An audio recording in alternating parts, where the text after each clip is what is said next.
अलगाव क्या है 2016 60 शब्द का क्वेश्चन है। आपको मैंने शुरू से ही बताया हूँ कि मनुष्य एक सामाजिक प्राणी है। वह समाज में रहता है, उसका स्वभाव ही है सामाजिक। वह अकेले नहीं रह सकता, समाज पर निर्भर रहता है अपने विकास के लिए, अपने व्यक्तित्व के विकास के लिए। अतः जब वह स्वयं को समाज से या समूह से कटा हुआ महसूस करता है, अलग महसूस करता है, इसे ही अलगाव की स्थिति कहते हैं। इसमें व्यक्ति का समाज व समूह से संबंध टूट जाते हैं।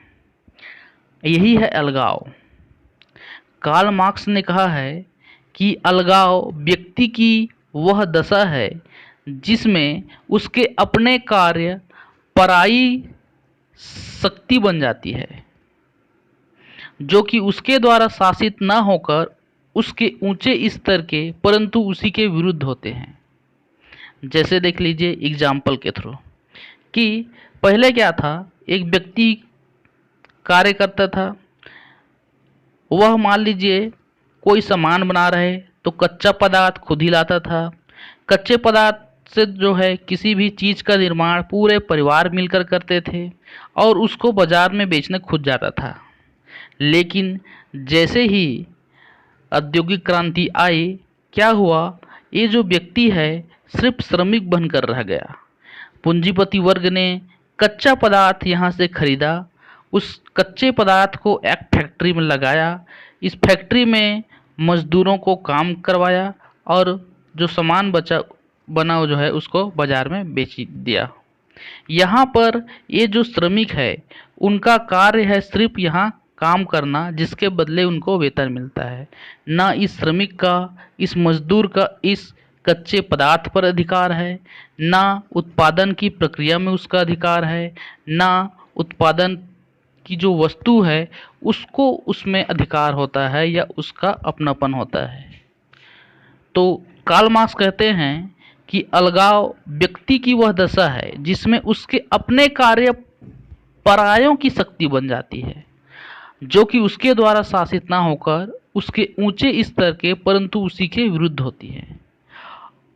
और उन्होंने तो अलगाव के स्रोत भी बता दिया कि उत्पादित वस्तुओं के प्रति अलगाव, जो उत्पादन हो रहा है वस्तु उसके प्रति अलगाव, उत्पादन की प्रक्रिया के प्रति अलगाव, स्वयं के प्रति अलगाव और साथियों एवं समुदाय के प्रति अलगाव, यह अलगाव के स्रोत हैं।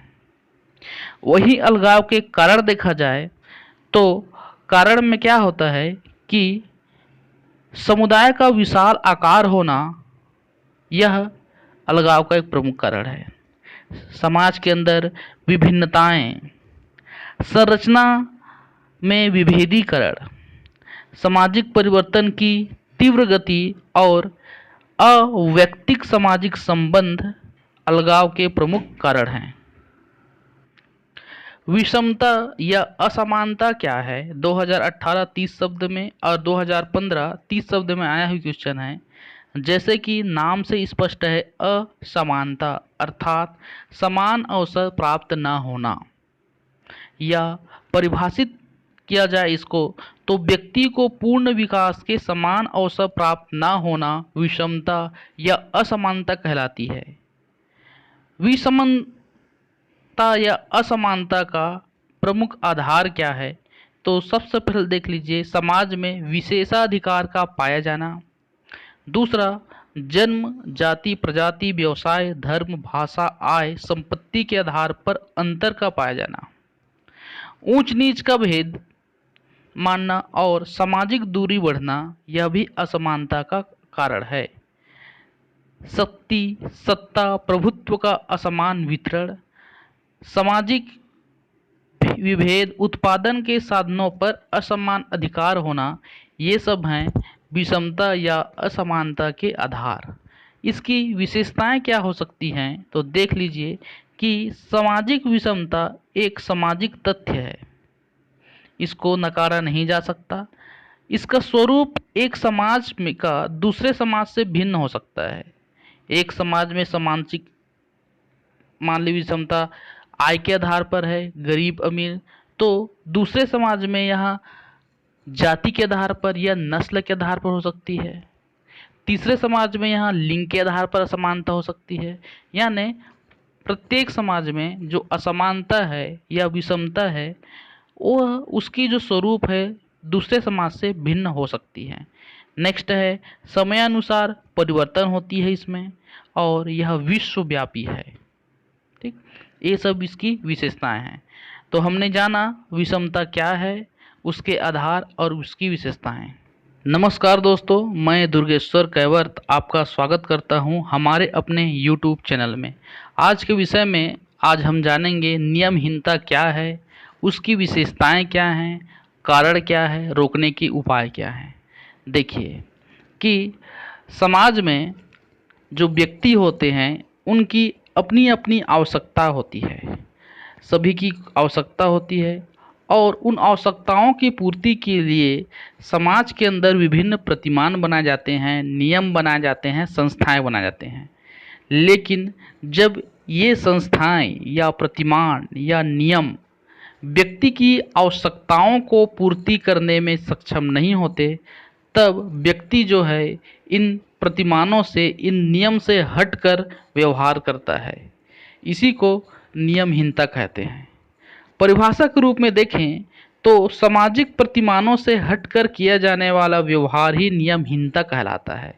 दुर्खिम इसकी परिभाषा देते हैं कि जब व्यक्ति की आवश्यकताओं की पूर्ति नहीं हो पाती तो वह समाज के नियमों की अवहेलना करता है और मनमाने ढंग से आवश्यकताओं की पूर्ति का प्रयत्न करता है। यही नियमहीनता है। क्लियर है? चलिए अब इसकी विशेषताएं देखते हैं। दुर्खिम कहते हैं कि नियमहीनता में 3 विशेषताओं का होना परम आवश्यक है। उसमें से पहला है अनियंत्रण।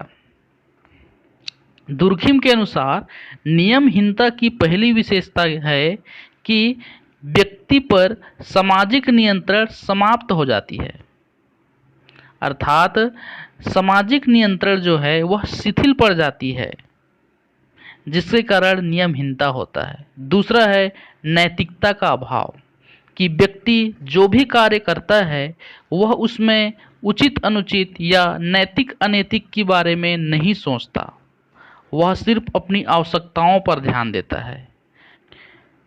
तीसरा पॉइंट है नियमों का स्थगन, कि व्यक्ति अपनी आवश्यकता की पूर्ति के लिए नियमों की अवहेलना कर देती है, उसकी उपेक्षा कर देती है।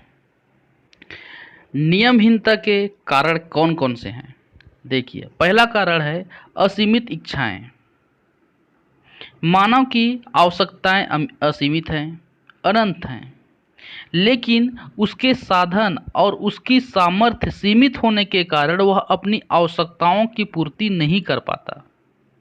अतः वह अपना नियंत्रण खो बैठता है उन आवश्यकताओं की पूर्ति करने में और नियम की अवहेलना करता है।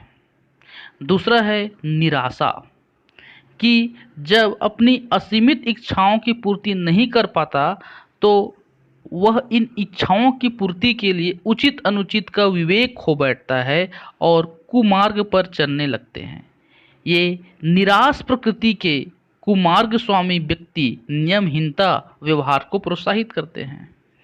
तीसरा है कि जीवन का लक्ष्य निश्चित न होना। चौथा है सामाजिक संरचना। सामाजिक संरचना के बारे में मर्टन कहते हैं कि सामाजिक संरचना 2 प्रकार से होती है। पहला एक उद्देश्य होता है और दूसरा होता है उन उद्देश्यों को प्राप्ति के साधन। जब व्यक्ति को अपने उद्देश्य को प्राप्त करने के साधन नहीं मिल पाते या उस साधन से वह उद्देश्य नहीं मिलता, तब वह सामाजिक नियमहीनता करता है या जो नियम है उसकी अवहेलना करता है। नेक्स्ट है विकल्प, कि आज मनुष्य के पास विकल्प अनेक हैं। ऐसी स्थिति में वह निर्णय नहीं ले पाता कि कौन से विकल्प का चयन करें और नियमहीनता व्यवहार करने के लिए वह प्रोत्साहित रहता है। तो ये सब कारण है नियमहीनता के। अब देखिए इसको रोकने के उपाय कैसे रोक सकते हैं। तो जो कारण है उसी का अपोजिट कर दीजिए। जैसे मानव की इच्छाओं को सीमित करने का प्रयास करना चाहिए, कि समाज को ऐसी परिस्थितियां निर्मित करना चाहिए कि सीमित दायरे में अपनी आवश्यकताओं की पूर्ति करे। दूसरा, अप्रत्याशित घटनाओं पर रोक लगाना चाहिए। तीसरा, स्पष्ट परिभाषित लक्ष्य होना चाहिए मानव का। चौथा, सामाजिक संरचना की स्पष्ट परिभाषा होना चाहिए। और पांचवा, कम विकल्प का होना चाहिए जिससे नियमहीनता रुकेगी। चलिए देखते हैं नियमहीनता में मर्टन का क्या योगदान है। 2015 60 शब्द, 2013 250 शब्द। देखिए, मर्टन ने नियमहीनता व्यवहार के कारणों को सामाजिक संरचना में ढूंढने का प्रयास करते हैं। वे कहते हैं कि सामाजिक संरचना के दो अंग हैं। पहला अंग है संस्कृति द्वारा परिभाषित लक्ष्य, दूसरा अंग है संस्थागत साधन। यह दो अंग है सामाजिक संरचना के। मर्टन कहते हैं कि प्रत्येक व्यक्ति की संस्कृति उसके लक्ष्यों को निर्धारित करती है और संस्थाएं उन साधनों को प्रदान करती है जिसके द्वारा व्यक्ति अपने लक्ष्य की पूर्ति करता है। क्लियर है कि मनुष्य का क्या होता है, एक लक्ष्य होता है और इस लक्ष्य को प्राप्त करने के क्या होते हैं, साधन होते हैं। लेकिन जब उद्देश्यों और साधनों में सामंजस्य स्थापित नहीं हो पाता, अर्थात संस्थाएं व्यक्ति के उद्देश्यों की प्राप्ति में मदद नहीं कर पाती, तो व्यक्ति नियमहीनता का व्यवहार करता है। सिंपल सा है कि जो साधन बनाए गए हैं लक्ष्य को प्राप्त करने के लिए, यदि वह साधन काम नहीं कर रहा है तो व्यक्ति नियमहीनता करता है। जो नियम बनाए गए हैं उसका तिरस्कार करता है। क्लियर है, सिंपल। मर्टन ने सांस्कृतिक लक्ष्य व संस्थागत साधनों के संदर्भ में व्यक्तिगत अनुकूलन को निम्न प्रकार से व्यक्त किया है। इसमें देख लीजिए पहला क्या है। पहला है अनुरूपता, कि समाज द्वारा जो निर्धारित लक्ष्य हैं उसको संस्थागत साधनों के द्वारा प्राप्त करने का प्रयत्न करना। कि समाज ने जो लक्ष्य बनाए हैं उसको जो साधन है उसके द्वारा लक्ष्य का, जैसे सीजीपीएससी निकालना क्या है, लक्ष्य है। ठीक है, तो सीजीपीएससी के लिए क्या होगा, प्री होगा, फिर मेंस होगा, फिर इंटरव्यू होगा, ये साधन है। और जब परीक्षार्थी इन साधनों के द्वारा अपने लक्ष्य को प्राप्ति करता है तो यह अनुरूपता कहलाएगी। दूसरा आता है नवाचार। नवाचार में क्या होता है कि सांस्कृतिक लक्ष्य तो होते हैं वही, लेकिन संस्थागत साधन वह नहीं अपनाता। जैसे देख लीजिए कि परीक्षा में सफल होना है, यह उसका लक्ष्य है, लेकिन वह नकल करके यदि पास कर रहा है तो उसको बोलेंगे नवाचार।